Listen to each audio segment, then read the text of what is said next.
Good morning friend, শুরু করে দিচ্ছি একটা নতুন ব্লগ। প্রথমেই দেখতে পাচ্ছ কড়াইতে তেল গরম করছি, আর এই আলু ভাজার জন্য আলু কাটা কমপ্লিট। ওদিকে অ্যাকোয়াগার্ডে জল ভরছি। এই হচ্ছে সকাল শুরু। ছেলেকে তোমার ভাবলাম যে আজকে একটু আলু ভাজা দিয়ে রুটি দিয়ে দিই, কেন আমি খুব একটা বাইরের খাবারটা খাওয়ানো প্রেফার করি না। ঘরে যা হয় সেটাই ওকে দেওয়ার চেষ্টা করি। তো কালকে তরকারি যেহেতু দিয়েছিলাম, আজকে আলু ভাজা দিয়ে রুটি দিয়ে দেবো। ঠিক আছে, ভীষণ তাড়াহুড়োতে আছে, আবার পরে চলে আসছি। আলু ভাজা হচ্ছে। ছেলে স্কুল চলে গেল ফ্রেন্ডসরা, আমি চলে এলাম আবার। দেখো না, ছেলের শার্টের একটা বাটন খুলে গেছে।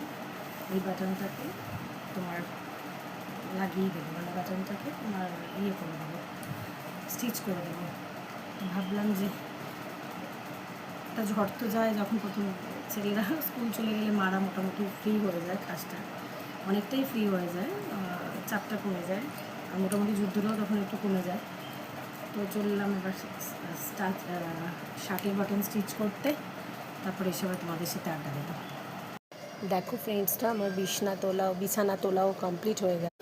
এখন আমি বসে বসে একটু রেস্ট করছি বা বিশ্রাম নিচ্ছি, একটু প্রকৃতিটাকে দেখছি বাইরে থেকে আর এনজয় করছি। তোমরা কি করছো? আর অবশ্যই একটুকুনি দেখাচ্ছি আমার এনার্জি ড্রিঙ্ক চা কমপ্লিট করলাম। চাটা খেলাম, খেয়ে বাইরে আকাশটা মাঝে মাঝে মেঘলা করছে আর রোদ উঠছে। মেঘ আর রোদের খেলা চলছে, সেটাই দেখছি যে প্রকৃতিও আপন নিয়মে খেলে যায়। ঠিক আছে, এইভাবে মাঝে মাঝে তোমাদের কাছে আবার চলে আসছি। Till then, tata, bye bye, good night.